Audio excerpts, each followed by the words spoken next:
Hello friends, नमस्कार।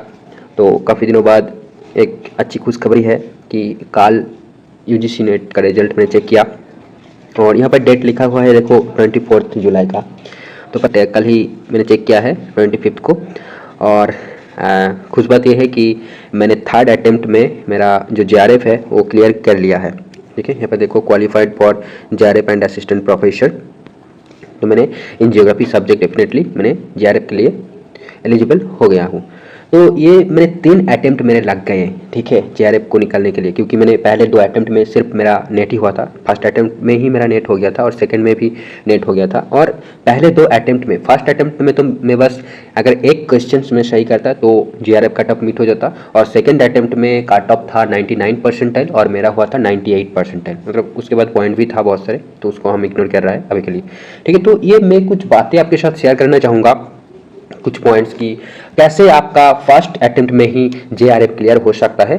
और जाहिर सी बात है कि अगर आप बीए कर लिया है, एमए कर लिया है, तो आपको निकल जाना भी चाहिए। बट हम छोटी सी गलती कर देते हैं और उसके कारण हमारा ये निकल नहीं पाते। तो मैंने जो एक्सपीरियंस किया है उसके बेसिस पर कुछ पॉइंट आपके साथ शेयर करना चाहूँगा। अगर आपको वीडियो या पॉइंट्स जो हेल्पफुल लगा तो जरूर वीडियो को एक लाइक कीजिएगा और चैनल को सब्सक्राइब करके रखिएगा फॉर फ्यूचर अपडेट्स। ओके, सो चलिए स्टार्ट करते हैं। तो देखिए, मैंने पहली बार गलती किया था, पहली बार एक ही गलती किया था। मैंने पढ़ा तो बहुत सारे, ठीक है, क्योंकि मेरा first attempt was the most serious attempt as compare to the second and the third attempt, right. And the third attempt is where I have cleared my JRF. तो first attempt was my the most serious attempt. मैंने बहुत सारा पढ़ा था, ठीक है, syllabus मतलब पूरा कवर किया था। बट मैंने एक चीज़ गलत किया या छोड़ दिया था, वो ये कि मैंने उस चीज़ को ढंग से रिवीजन नहीं दिया, उस चीज़ को मैंने ढंग से रिवीजन नहीं किया। इसलिए बहुत आसान सी सवाल भी मतलब मैंने गलत करके आया था, ठीक है, एग्जाम हॉल में बैठकर मैंने गलत करके आया था। तो एक पॉइंट तो आप ठान लो कि आप कितने भी पढ़ लो, अगर आपने रिवीजन नहीं दिया तो आप एग्जाम हॉल में जाकर कन्फ्यूज हो जाओगे और चांसेस है कि आप अपॉर्चुनिटीज़ को मिस कर जाओगे, ठीक है। दूसरी बात ये देखो, मैंने सोचा कि यार चलिए थोड़ा नया सवाल भी आ रहा है, तो सेकंड अटेम्प्ट में मैंने क्या किया कि उसको रिवीजन दिया। बट मैंने बहुत सारे नया कंटेंट पढ़ा, मतलब मैंने चीज़ों को और भी डिटेल में जानने लगा कि यार इसमें भी सवाल पूछा है, तो चलो इसको थोड़ा जानते हैं। तो मैंने वो भी किया, ठीक है। तो मैं आपको बताना चाहूँगा कि यार यूजीसी नेट की जो क्वेश्चन पेपर है, अगर आप ढंग से एनालाइज करोगे तो क्वेश्चंस 2 टाइप की आती है। अगर आपका फंडामेंटल्स क्लियर है ना, तो आप क्वेश्चंस को सीधी 2 टाइप में क्लासिफाई कर सकते हो। एक तो हो गया क्या कि आपका बेसिक अंडरस्टैंडिंग, ठीक है, क्वेश्चन सीधा नहीं आते, जो अंडरस्टैंडिंग वाले क्वेश्चन है वो सीधा नहीं आएंगे।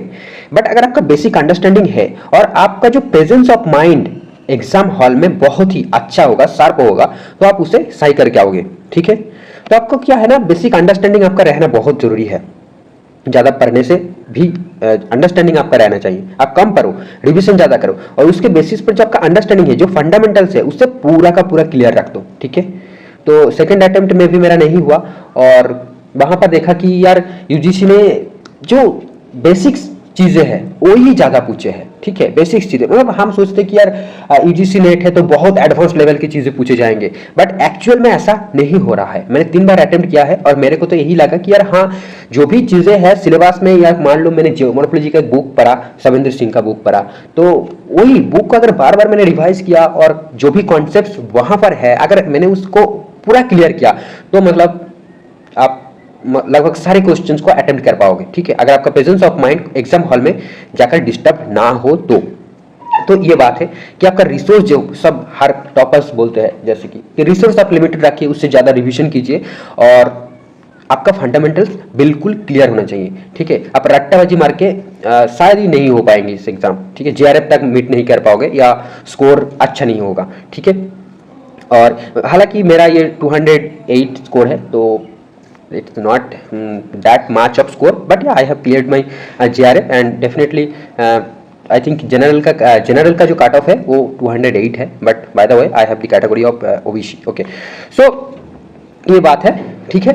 और थर्ड अटेम्प्ट में थर्ड अटेम्प्ट मैंने क्या किया था कि सिर्फ रिवीजन किया था। थर्ड अटेम्प्ट में कुछ भी नया नहीं पढ़ा, क्योंकि मेरा बीएड का एग्जाम चल रहा था और बीएड का एग्जाम 25 को खत्म होता है जून, हाँ मई में शायद खत्म होता, ठीक है, हाँ 25 मई को खत्म होता हमारा बीएड का एग्ज़ाम।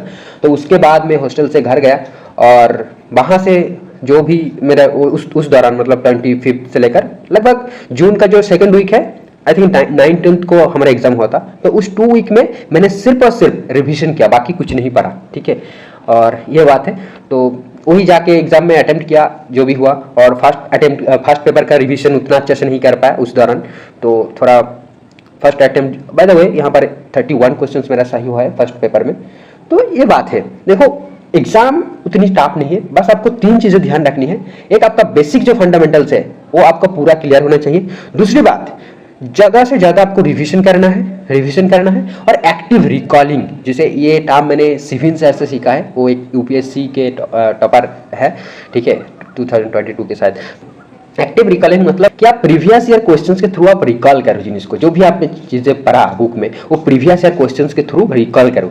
तो आपको previous year questions paper solve करनी है, ठीक है। और ये ऐसा नहीं है कि आपने पहले प्रीवियस ईयर क्वेश्चंस सॉल्व किया और उसी में जो चीज़ें आया है उसके बेसिस पर अपने कॉन्सेप्ट क्लियर करते जा, मतलब प्रिपरेशन आपका प्रीवियस ईयर क्वेश्चन बेस्ड होना चाहिए, बट सिर्फ प्रीवियस ईयर क्वेश्चंस नहीं होना चाहिए, मतलब समझ रहे हो। पहले आप बुक को पढ़ो, ठीक है, उस बुक में जो चीज़ें हैं उसे अंडरस्टैंड करो, फिर उस चीज़ को रिकॉल करने के लिए आप पीवाईक्यूज या प्रीवियस ईयर क्वेश्चन पेपर को सॉल्व करते रहो, ठीक है।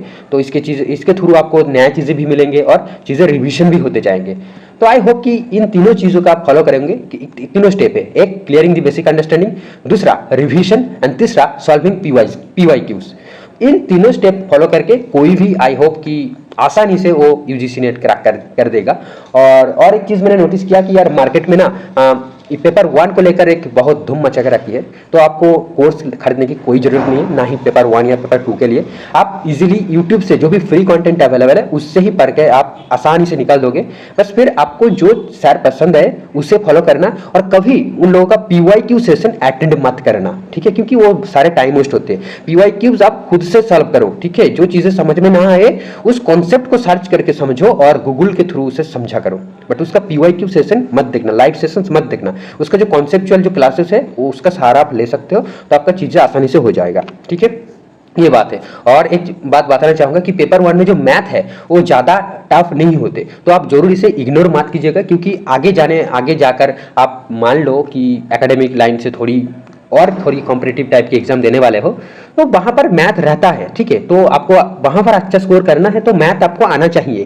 तो अभी से प्रिपरेशन स्टार्ट कर दो ना, तो मैथ को इग्नोर क्यों करना है, अभी से सीख लो, ताकि आप थोड़ा बहुत सीख जाओगे तो यूजीसी नेट में जो भी मैथ आती है, डाटा इंटरप्रिटेशन आती है, उससे आप सॉल्व कर दोगे। और आपका जो 10 क्वेश्चन है, मैथ से 10 और डाटा इंटरप्रिटेशन से 10 क्वेश्चन लगभग, if I am not wrong, then 10 questions आपको इजीली मिल जाएगा, ठीक है, और आप सॉल्व भी कर लोगे, ठीक है, एटलीस्ट 7-8 तो कर ही लोगे ना, थोड़ी बहुत कॉन्सेप्ट आपका क्लियर होगा। तो ये बात है, तो इसे इग्नोर मत कीजिएगा, क्योंकि देखिए हायर एजुकेशन बोले या फिर पीपल एनवायरनमेंट बोले तो केस स्टडीज जो होती है ना काफ़ी टफ हो जाती है इस यूनिट्स, मतलब कहाँ से करंट अफेयर्स वगैरह जो भी आती है, थोड़ा अपडेट भी रहना पड़ता है, तो वो सारी चीज़ें हैं।